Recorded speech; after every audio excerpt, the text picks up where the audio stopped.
નમસ્કાર મિત્રો, option trader Gujarati new learning વિડીયોમાં આપ સૌ મિત્રોનું હાર્દિક સ્વાગત છે.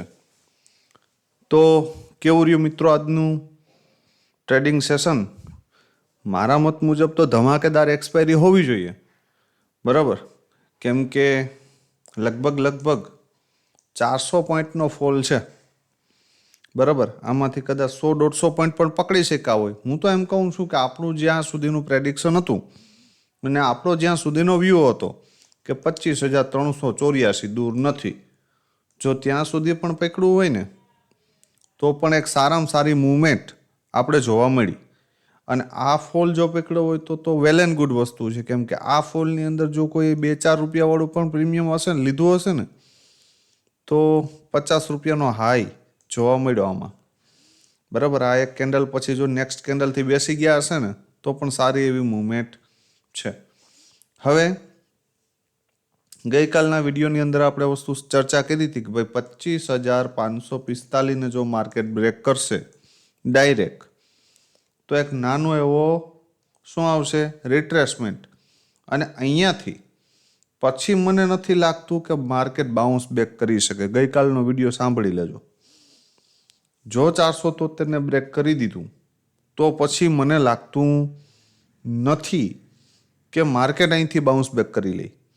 તો તમને 25,384ના દર્શન થશે, દૂર નથી, આવા શબ્દ હતા. અને માર્કેટે સેમ એ જ વસ્તુ કરી, બરાબર. અને ત્યાર પછી માર્કેટે 384ને પણ બ્રેક કર્યું અને ત્યાંથી એક નાનો એવો પુલ બેક મારીને ડાઉન સાઈડ. પ્રીમિયમ ઉપર જોઈએ કે પ્રીમિયમ ઉપર આપણે શું જોવા મળ્યું છે, જેથી કરીને સ્પષ્ટ થાય કે ભાઈ ખરેખર મૂવમેન્ટ હતી કે કેમ, બરાબર. સૌથી પહેલાં જોઈએ 25,400નો સી. કેમ કે આ સી મોર્નિંગમાં માર્કેટ ઓપન થતાની સાથે આ ચાર્ટ છે ને એ શેર કર્યો હતો, બરાબર.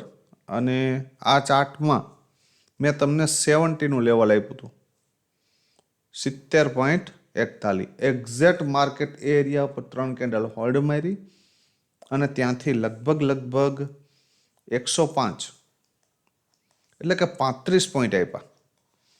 જે લોકોએ કોલમાં પણ એટેમ્પ્ટ માર્યો હશે ને ભાઈ, તો એને 35 પોઈન્ટ તો અહીંયા આ લેવલ ઉપરથી મળ્યા છે. પણ ક્યાંથી એટેમ્પ્ટ મારવાનો છે તો કે લેવલ ઉપરથી, બરાબર. એના સિવાય પછી ક્યાંય પણ કોઈ પણ પ્રીમિયમ આગળનો હાઈ બ્રેક કરતું નથી, એટલે અહીંયા ક્યાંય પણ ટ્રેડ બને નહીં. હવે જોઈ લઈએ પુટના પ્રીમિયમની અંદર ક્યાં ઓપોર્ચ્યુનિટી હતી. પુટના પ્રીમિયમની અંદર એક આપણે ગઈકાલના વિડીયોની અંદર એક લેવલ આપ્યું હતું મેં, સ્ટ્રોંગ લેવલ. ક્યું કે 99ની ઉપર. ક્યાં? 99ની ઉપર, બરાબર. જો માર્કેટ શું કરે તો કે એક 15 મિનિટની કેન્ડલનું ક્લોઝિંગ કરે, બરાબર, અને પછી આપણે ડીપ મળે. બીજી કન્ડિશન એ આપી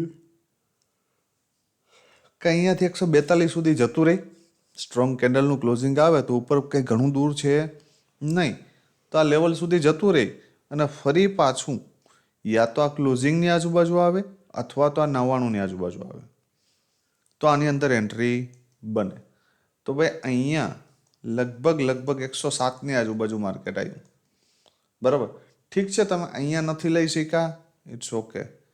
ફરી પાછું માર્કેટ એ જ એરિયામાં આવ્યું, બરાબર. હવે અહીંયાથી આપણી એન્ટ્રી બનતી હતી, કેમ કે આપણો પહેલો ટાર્ગેટ 143 અને બીજો 195 હતો. 195 શું કામ, તમને પ્રશ્ન થતો હશે. માર્કેટે જે લેવલને બ્રેક કર્યું છે ને એ જ લેવલને રિટેસ્ટ કર્યું છે, જુઓ, બરાબર. અને અહીંયાથી જ પાછું શું થયું છે, બ્લાસ્ટ થયું. 195 વાળું પ્રીમિયમ 370નો હાઈ મારે છે, બરાબર. તો આમાંથી કદાચ કોઈ પણ મૂવમેન્ટ કેપ્ચર કરી હોય ને, કે અહીંયાથી લઈ અને અહીંયા સુધીની કરી હોય, અથવા તો અહીંયાથી લઈ અને અહીંયા સુધીની કરી હોય, અથવા તો આ મૂવમેન્ટ કેપ્ચર કરી હોય, તો પણ એક બ્લાસ્ટ ટાર્ગેટ આપણે જોવા મળ્યા, બરાબર. તો કેટલા મિત્રોએ આ મૂવમેન્ટ નો લાભ આજે લીધો છે કોમેન્ટમાં જણાવજો. બરાબર. કાલે લેટ 1 વાગ્યાની આજુબાજુ સેટઅપ ઉપર પહોંચ્યો હતો ને છતાં પણ તમને વિડીયો બનાવીને આપ્યો હતો. શું કામ? કે માર્કેટની અંદર એક્સપાયરીની અંદર તમે સારું એવું કામ કરી શકો એ માટે. બરાબર. તો આશા રાખું છું કે આપ સૌ મિત્રોએ સારો એવો પ્રોફિટ કર્યો હશે. બરાબર. હવે આવતીકાલે શું થઈ શકે? હવે ભાઈ આવતીકાલે આ જે તમને ક્લોઝિંગ દેખાય છે ને 25,225, આ ક્લોઝિંગ નથી. આ ક્લોઝિંગ છે 310ની ઉપર. ક્યાં? આવતીકાલે માર્કેટ ઓપન થશે ને એટલે આ એરિયામાં ક્યાંક થશે. આ યાદ રાખજો, કેમ કે આનું ક્લોઝિંગ ઘણું ઉપર છે. બરાબર. હવે માર્કેટ માટે એક સ્ટ્રોંગ રેઝિસ્ટન્સ એરિયા છે 25,393. યાદ રાખજો આ એરિયા. બરાબર. માર્કેટને આપણે બુલિશ તો જ માનશું, કેમ કે આ એરિયામાં તો ક્યાંક ઓપન થશે 310ની આજુબાજુ. બરાબર. તો સ્ટ્રોંગ રેઝિસ્ટન્સ કયો છે? 393. આની ઉપર નીકળ્યા પછી આપણે 450 અને 500ના લેવલ જોવા મળી શકે, પણ નીકળે તો. બરાબર.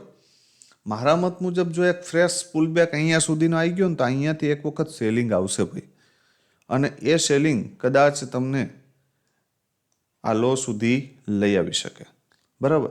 તો આપણે કેવી રીતે એટેમ્પ મારશું કે ધારી લ્યો કે ગેપ અપ ઓપન થઈ ગયું અને આ એરિયામાંથી કોઈ નેગેટિવ કેન્ડલ મળે તો એના રિટેસ્ટ ઉપર ડાઉન સાઇડ માટે આવી શકીએ. ક્યાં સુધી? આ ક્લોઝિંગ સુધી.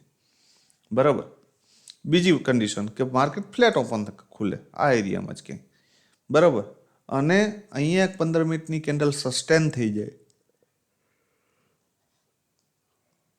તો આ અહીંયા ડીપ જો રિટેસ્ટ મારે ને તો આ લોના એસએલ સાથે આપણે ક્લોઝિંગ બેઝ ઉપર આ બે ટાર્ગેટ માટે જઈ શકીએ. ફરી આની નીચે 15 મિનિટની કેન્ડલનું ક્લોઝિંગ આવે તો કાલે પણ લાલ છે, યાદ રાખજો. બરાબર. કાલે પણ લાલ છે, પણ હું પર્સનલી મને તમે પૂછો ને તો જ્યાં સુધી મને આ લોની નીચે 15 મિનિટની કેન્ડલનું ક્લોઝિંગ નહીં આવે ત્યાં સુધી હું સેલ સાઇડ માટે નથી. બરાબર.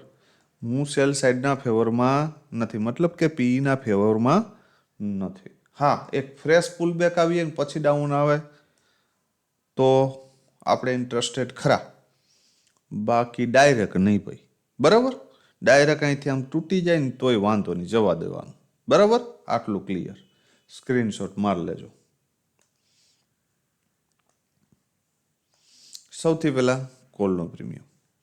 કોલના પ્રીમિયમ પાસે માત્ર ને માત્ર એક ખાવા પીવાનો બેઝ છે 88.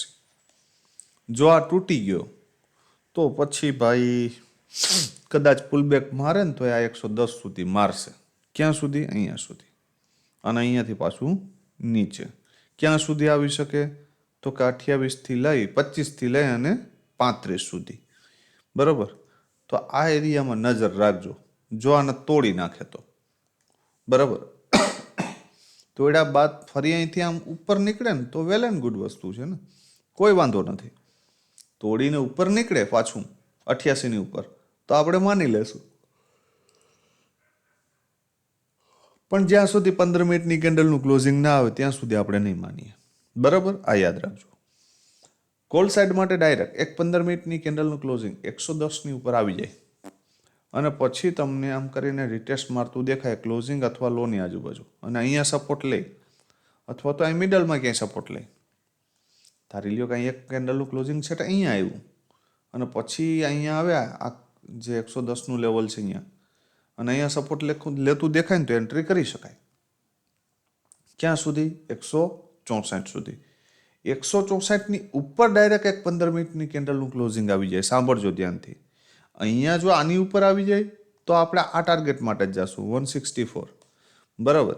પણ 164ની ઉપર જ અહીંથી આમ સ્ટ્રોંગ કેન્ડલનું ક્લોઝિંગ આવે અને ફરી તમને આ લેવલ અથવા તો આ લેવલ 110, આ બે એરિયામાં ક્યાંય પણ સપોર્ટ લે, ધારી લ્યો કે અહીંથી ડીપ આવે અને આની ઉપર આમ નીકળે તો પણ અહીંથી એન્ટ્રી બને, અથવા તો અહીંયા આવી અને અહીંયાથી એક કોઈ પોઝિટિવ કેન્ડલ બનાવે તો પણ એન્ટ્રી બને.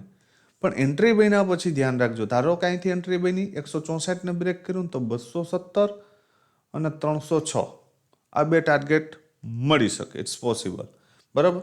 પણ સ્ટેપ બાય સ્ટેપ હોલ્ડ કરવું. અહીંયા તમારી 20-22% ક્વોન્ટિટી હોલ્ડ હોવી જોઈએ, આનાથી વધારે નહીં, અને એસએલ ટ્રેલિંગ સાથે.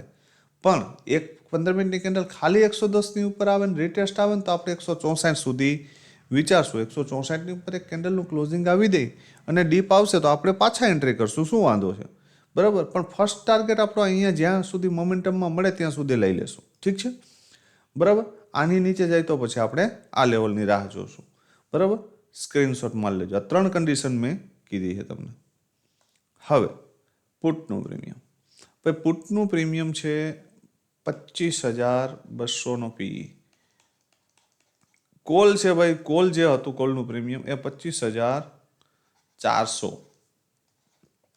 નો સીઈ છે, બરાબર. તમને એવું થતું હશે કે સાહેબ એટલો દૂરનો શું કામ રાખ્યો, પણ કાલ માર્કેટ ઓપન થશે એટલે ખ્યાલ પડી જશે કે આટલો દૂરનું આટલા માટે રાખ્યો હતો, બરાબર. તો 25,200ના પીઈમાં શું થઈ શકે. હવે ભાઈ આ પ્રીમિયમ ઘણું મોંઘું છે. મારા મત મુજબ આ પ્રીમિયમની રાઇટ વેલ્યુએશન 55 થી લઈને 99ની વચ્ચે છે, બરાબર. યા તો આ પ્રીમિયમ 90ની નીચે આવે અને ફરી અહીંથી આમ ઉપર નીકળે તો આપણે એન્ટ્રી કરશું. આ લેવલને રિસ્પેક્ટ કરી જાય 75ના, બરાબર. અને અહીંયાથી પાછું જો 90ની ઉપર નીકળે તો 146 ને 190ના ટાર્ગેટ માટે જઈ શકાય. ધારી લ્યો કે આ અહીંયા રિસ્પેક્ટ ન કરી અને આ પ્રીમિયમ સીધું આવ્યું 55ની નીચે, બરાબર. તો પછી આ એરિયામાંથી એક પોઝિટિવ કેન્ડલ મળે તો એક બાયની એન્ટ્રી બની શકે ભાઈ. આમાં આ એની બેસ્ટ બાઇંગ એરિયા જો આની ઉપર ફરી નીકળે તો, બરાબર. અને અહીંથી નીકળ્યા પછી પહેલો ટાર્ગેટ 90, બીજો 146, ત્રીજો 190 આવે તો એમાં કોઈ નવાઈ નથી, કેમ કે આ એરિયા છે ને એનો બેસ્ટ બાઇંગ એરિયા છે, બરાબર.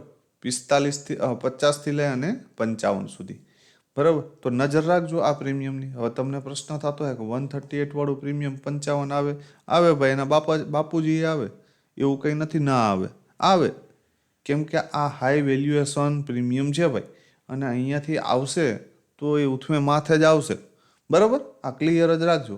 આની ઉપર ડાયરેક્ટ હું ઇન્ટરેસ્ટેડ નથી. ડાયરેક્ટ જો આની ઉપર આમ કરીને આમ કેન્ડલનું ક્લોઝિંગ આપે ને તો હું ક્યારે ઇન્ટરેસ્ટેડ છું કે અહીંયાથી એક ક્લોઝિંગ આપીને 190 જતું રહી, બરાબર. 190થી આવે અને આ એરિયામાં ક્યાંય સપોર્ટ લેતું દેખાય ને અહીંયા, તો હું અહીંયાથી અહીંયા જવા માટે રસ છે મને, બાકી નથી, બરાબર. આ યાદ રાખજો. ડાયરેક્ટ આની અંદર પુલબેક વગર એન્ટ્રી કરી શકાય નહીં. તો મારા મત મુજબ આ મોર્નિંગમાં આ એરિયામાં ક્યાંક આવી જાય અને અહીંયાથી એક બાઉન્સ કરીને ફરી આ રીતના આમ આવે ને તો અહીંથી આમ જઈ શકાય. પણ અહીંયાથી આમ સીધું આવી અને આમ અહીંયા એક સરસ મજાની પોઝિટિવ કેન્ડલ જો અહીંયા બનાવે તો એન્ટ્રી કરી શકાય સિંગલ ટેપ ઉપર. બાકી જો અહીંયાથી અહીં ઉપર ને ઉપર જ જવું હોય તો એના પછી આ રીતની ફોર્મેશન કરવા દેવાય કે જો આગળનો લો બ્રેક નથી કરતો અહીંયા એવું આ એસએલ સાથે એન્ટ્રી કરી શકાય ને આ બ્રેક કરી દે ને 146 તો 190 માટે જઈ શકાય. પણ આ કન્ડિશન બને તો ડાયરેક્ટ સીધું અહીંથી જો એ બ્રેકઆઉટ કરતું હોય તો એને જવા દેવાય ભાઈ, બરાબર. તો કોલનું પ્રીમિયમ છે એના પર નજર રખાય, આપણા લેવલ ઉપર આવે તો એટેમ્પ મારી શકાય, બરાબર. તો આજે આપ સૌ મિત્રોએ શું કર્યું છે કોમેન્ટમાં જણાવજો, જેથી કરી મને પણ ખ્યાલ પડે કે આપ સૌ મિત્રો કેટલું શીખો છો અને માર્કેટની અંદર પ્રોફિટ કરો છો કે લોસ કરો છો, બરાબર.